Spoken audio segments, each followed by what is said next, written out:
Hello everyone out there on the internet, I'm Jack of all trades, and we're here for Boku no Hero Academia, My Hero Academia. This is Season 7, Episode 8, Two Flashfires. Flashfire Fist is one of Endeavor's signature moves. Last episode we were teeing up at the end for two of Endeavor's sons to clash. Shoto has used the move Flashfire Fist before. He used it in the third movie. He might have used it in the mainline series as well, but he definitely used it in the movie. In the water against the Leviathan villain quirk guy. Dobby can probably use it with no regard for setting himself on fire, because from the looks of him, he's beyond caring about that at this point. He's gone from burning his flesh off to charring it and melting it, and yeah. Toga is on Aktu Island with Sue and Uraraka and Gang Orca and a few other heroes. Moonfish is also there. Shigaraki is still in the flying coffin. He's molding his body into fingers on fingers on fingers, surpassing the quirk singularity. I don't think that's what that meant when that was introduced as a concept, the quirk singularity. But it might mean multiple things, because like the first wielder of One for All mentioned it to Deku before. I hope it's something we go more into. What exactly that means and how exactly fingers on fingers on fingers is a way of overcoming it. Beyond the human body needing to adapt to wielding more powerful quirks. But also, Shigaraki is as powerful as he is right now artificially, not naturally. So yeah, let's go into that a bit, but I don't think that's going to be this episode. Again, going by the title, we're getting two Todorokis fighting. And I am worried again for Kido, Oniman. I think it's just Onima, actually, there's no N at the end. And Burnin. They feel like characters to me we could kill off, or Dabi could kill off, and there'd be some emotional resonance to that. With Dabi making the point of Endeavor sending his son to go fight him and his sidekicks to go fight him, rather than coming here himself. But I also feel like they can raise a very good point, and do a bit of a blow to Dabi's ego. That, yeah, no, he's not here to fight you because, one, we can handle you ourselves. But also, he's fighting the big bad. He's fighting the thing that we're really worried about. You're a smaller fry. Thanks to everyone for watching the season so far and discussing it down in the comments below with me. Got some fun ideas and much needed clarifications from you guys down there so far this season. One thing that I specifically want to call out, it was raised by Vincio42. The Off One always had the holes in his hands in the manga, whereas the anime only introduced that later when it became like plot relevant. I had a look. It's the next shelf up. There we go. Manga collection for My Hero. How do we flick back? Maybe. They don't give many sort of close-ups on his hands when he's first introduced, when he's like fighting at Camino.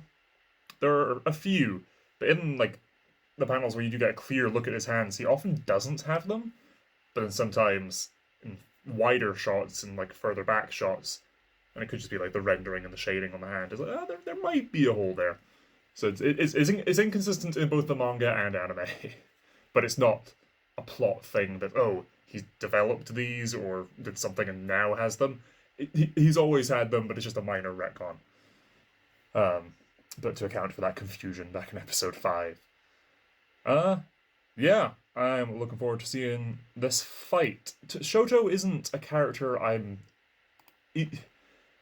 of the big three of 1A of Bakugo, Midoriya, and Shoto, he's the one I find least interesting. I feel like he's had a lot of his development earlier in the show, and I did really like Endeavor trying to make amends with the family, but I found that more interesting as Shoto being a way for the other characters and us, the audience, to observe that. And I agree with his stance on things of, okay, I'm going to let Endeavor do that, I'm going to let him try, I'm not going to cut ties, I'm going to let him reach out and try and be better and try and make amends. But he's not a character I love. I don't dislike, but he's not what I love. So let's see how this goes. Let's bring in more of the Toya stuff. Again, I really like the Todoroki family. I think it's a really interesting story.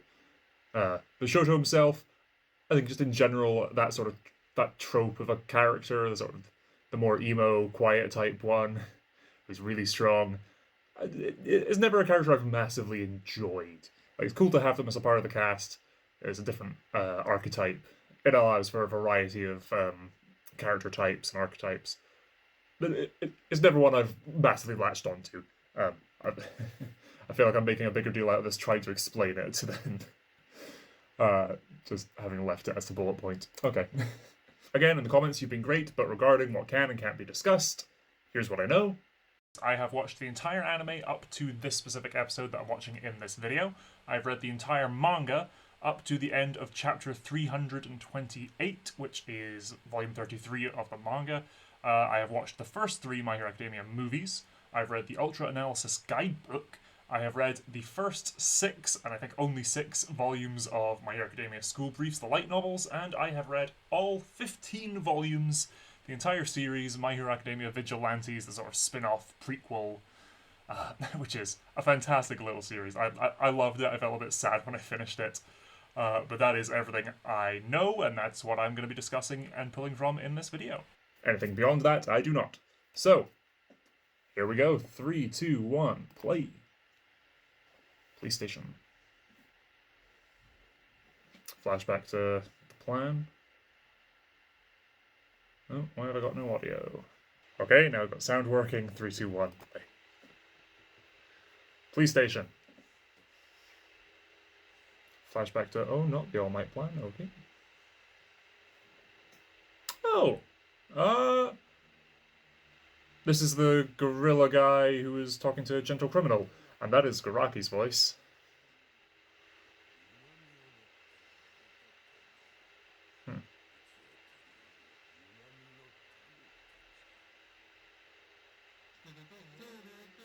Okay. Looking for warped seeds born warped that are worthy of being vessels? Literally, or just metaphorically? Yeah. Cool to see Garaki again. Just a little update on where he is. Oh, yeah, so previously, I think it was the last episode, or maybe an episode before that, we got a quick shot of Gigantomachia in this bunker, and then the outside of a building. I think this was that building, I think. The police station, just to remind us. They're both still on lockdown. They're still both contained. While the OP's playing, once again, please support the official release. I'm watching this on Crunchyroll. Go watch it over there, or find another official source.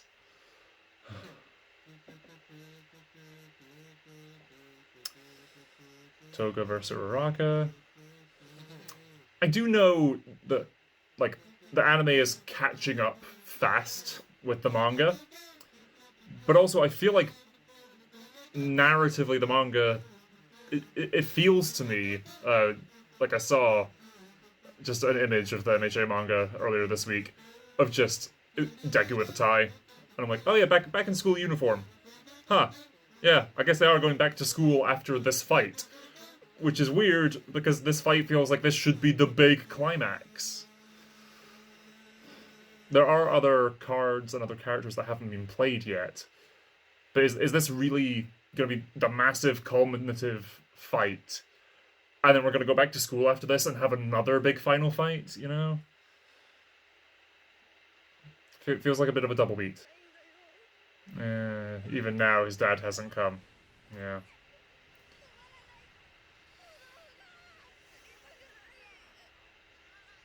Damn. Oh! What? They found a fragment of his jawbone before. That was said, and that didn't make sense to me, but they just showed his fucking jaw fall off.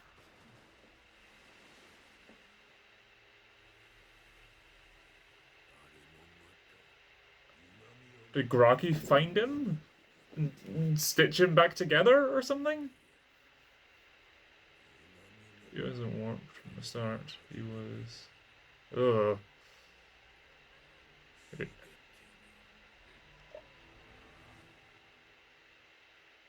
All for One found him back then? Ooh. Okay, interesting reveal. Where are we going with this?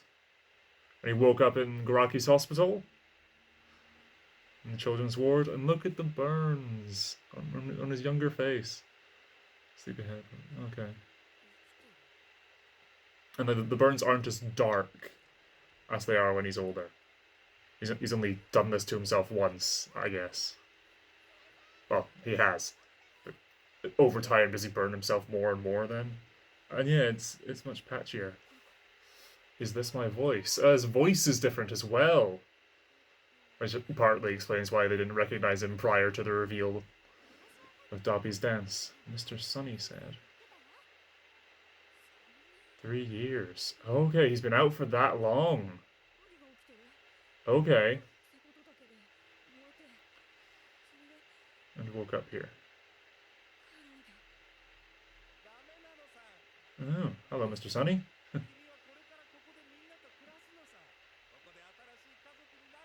This is your new family. Is this a cult or something? Bunch of kidnapped kids? Oh, it's been 3 years.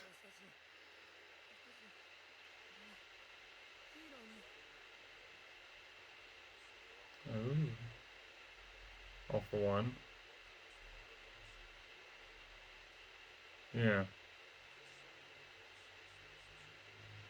Okay, okay.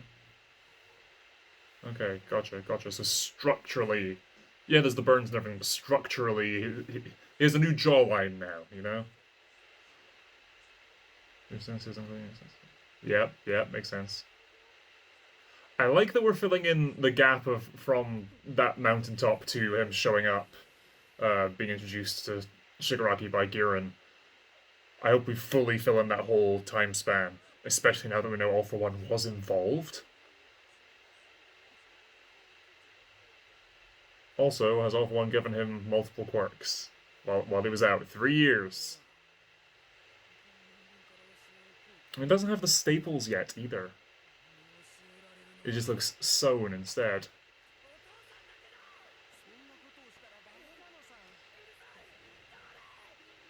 He's gonna burn this place down and kill all these kids who are also here, right?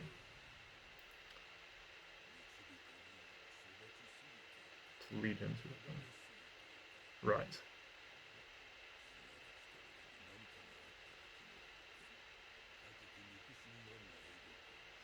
Oh.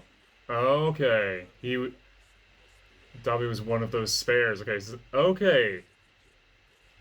All For One having his multiple routes, his multiple plans to reach his goals, had multiple backup Shigarakis. Okay. And Dobby and the rest of those kids were meant to be those. Yeah, okay.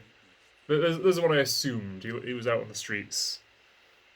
But they healed him, they fixed him up. Again, I'm glad, so glad they accounted for the jawbone mentioned before.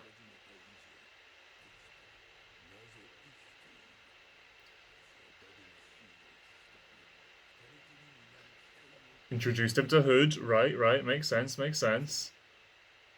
Ichiko, yeah. Ooh.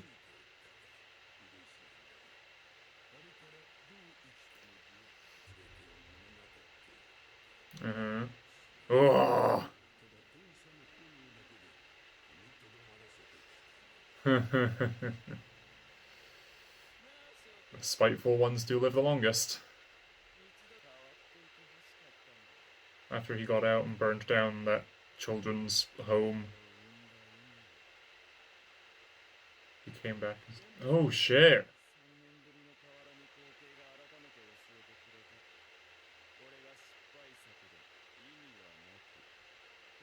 Damn. Again, there's twice now in this episode we've revealed a previous shot, a previous scene that we've seen before. The surprise, this character was also present. And surprise, this character was also present, with Garaki being there, with Dobby meeting with Hood and releasing Hood. Oh god. But also Dobby being there for some of Endeavor's abuse towards Shoto.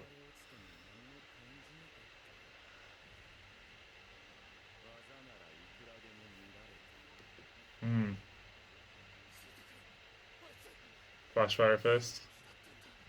Yeah. Out in a blaze of glory. And he came and saw the shrine. Right, right, right. While he was visiting the house. Oh, melting the All Might statue. Oh.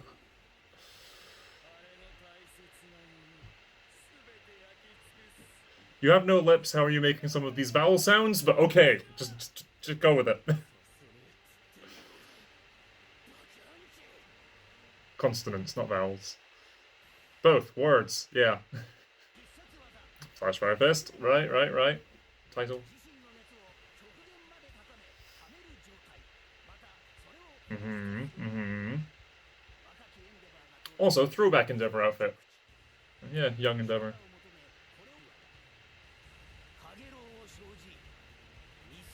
Huh. Oh, I love that. That's a great phrasing of that.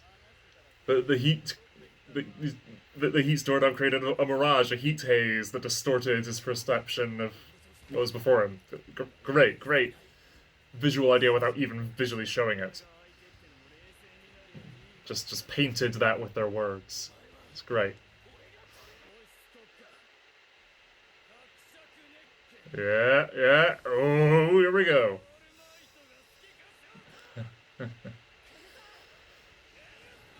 Hell Spider. Oh.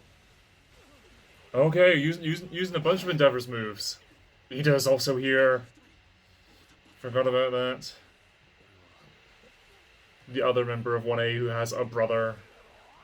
I mean, Asui has a younger brother as well, actually. Whoa! He's very fast. Just a fucking punch.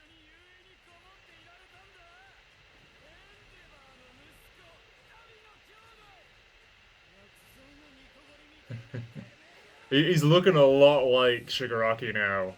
The white hair, the heavily destroyed body.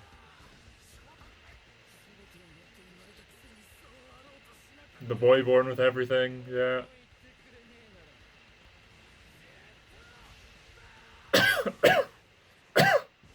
It's almost like the flesh is coming off his face now. There's just bone and shit. Or I guess not. Oh,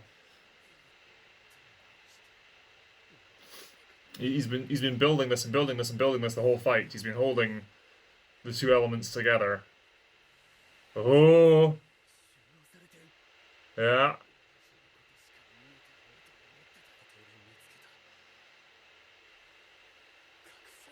Fire. What with ice? Going incredibly cold instead of incredibly hot, and then just using the fire to regulate.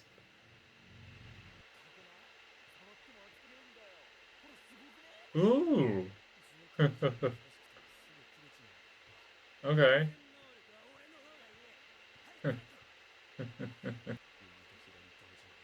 Right. Okay. Okay. Rather than on a limb or something. Just sort of centered like that. Okay. I'm probably not talking much right now, but this is really cool. I like this development a lot. It's my power! Yes, it is. Okay. Phosphor! Ooh! Icebound Crash. Cold Flame Plate Blade. He's got multiple super moves. Okay. Ultimate moves. Ultimate moves. Centered around this ability that he honed while Deku was away. Oh, that's some Azula shit right there. Oh. Oh, okay. Right, right. Gotcha. Oh, he's melted the ground! Fucking hell, Darby!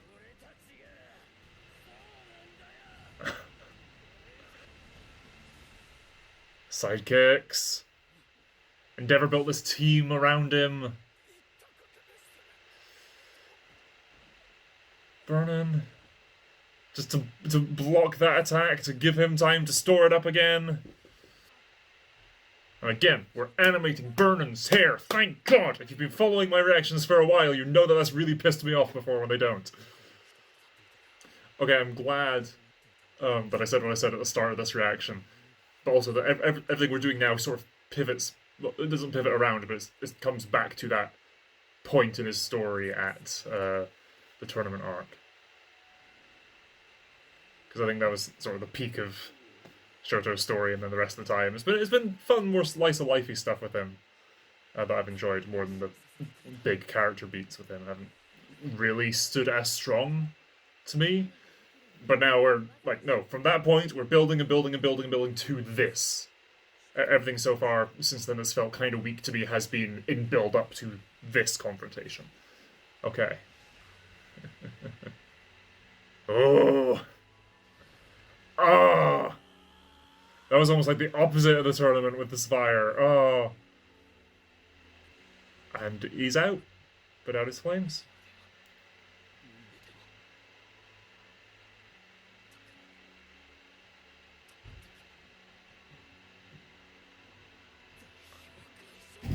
Great Glacier.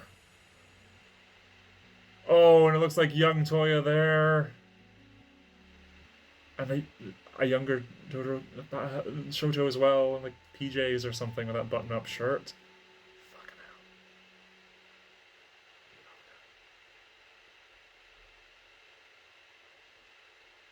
hell. How fast must he have done that to have rapidly cooled the air there that it didn't create the shockwave of superheating and cooling the air as established?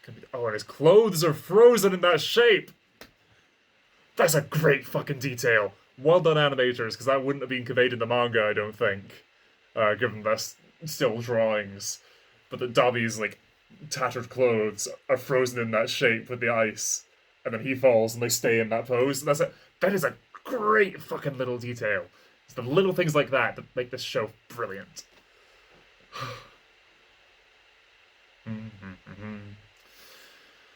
Okay. Okay. Again, I went into this establishing heads up, little warning, and yeah, again that shot was in this episode now. Establishing, yeah, Todoroki I don't love, but this was a fucking good episode for Todoroki and the other Todoroki, and a little bit from the other Todorokis. But for Dabi and Shoto, this was a great episode.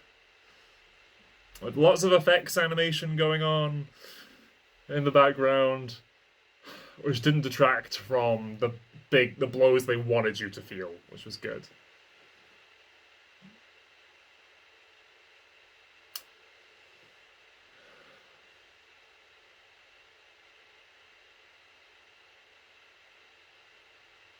Post credits, are we going straight into next time? Preview, yep, no, I'm good, thanks.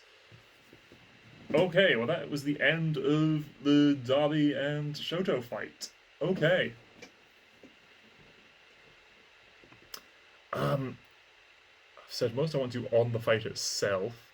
Again, I liked Endeavor's sidekicks backing up Shoto, and then at the end there, tanking and shielding him from that hit, to then allow him to be able to get that last punch in on Dabi there.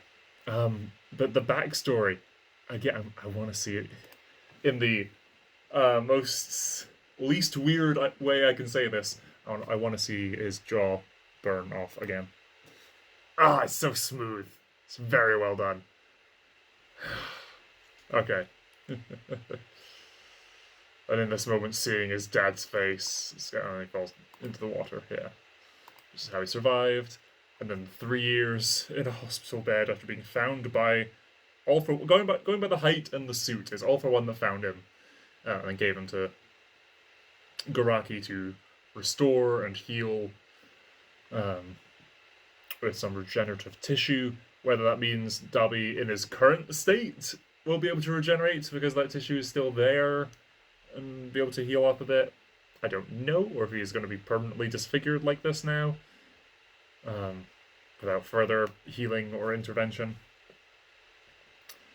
But yeah, him then being at this weird... I liked the the bright colors of it. This children's hospital, for lack of a better term. I get the detail of his voice being different. The bright colors of it, they're like unicorns and rainbows and like stickers on walls and things. I would have liked the really off-putting visual of this children. I'm going to keep calling it a children's hospital. Of this children's hospital being just lots of whites and being very sterile and cold with these kids. But no, the kids are all happy. They're all having a good time. Again, it's bright colors. They're good. It's good vibes. It's happy day, happy time, happy. Heck, even Mr. Sunny, who works for All for One, asks his face to the kids as someone that they can get that are attached to him. They're supplied with books and paper chains and pens and crayons. All the kids we see are smiling. But yeah, Mr. Sleepyhead slept for 3 years. Yeah, but All for One, Garaki, and Mr. Sunny making this little place with some plan Bs and Cs and backups in case the plan with Shigaraki fell through. He had, again, his multiple routes, multiple plans. If one lighter fails, you discard the cheap one, get a new one. These were perhaps more expensive lighters in this metaphor. But yeah, that's grim to think about, and yet Dabi torched them all. Not enough time was spent on this story beat for me to think, like, narratively it doesn't make sense that we're going to get a reveal of any of those kids having survived that fire. Dabi is it. I think Garaki might say so, but yeah. Dabi is the only survivor of that program, of that idea, of that route, I guess. And they realized, yeah, he was a bit ill-suited, he wouldn't actually do for this purpose. A little too late, after he'd killed all their alternatives. But then he came back on his own, and yeah, again, the reveal that just reusing those shots of Dabi walking into that room with Hood, Garaki brought him to that, and then the later reveal that he was also there for that scene of Shoto's abuse and training. Yeah, good little back-to-back moments. Good episode. Solid, super solid. Haven't really teed us up for anything coming next week. Again, I'll get this video out as soon as I can, and it will be weekly reactions going forward for the rest of the season. Yay! I assume Dabi is out for this fight. We're going to need some way to neutralize him, or some way to contain him, while we do everything else with Toga and Sadman's Parade and All for One and Shigaraki, and they briefly gave us that tease last episode of a roided up Spinner. Let's see what's up with him. He's still MIA. We don't know where he is.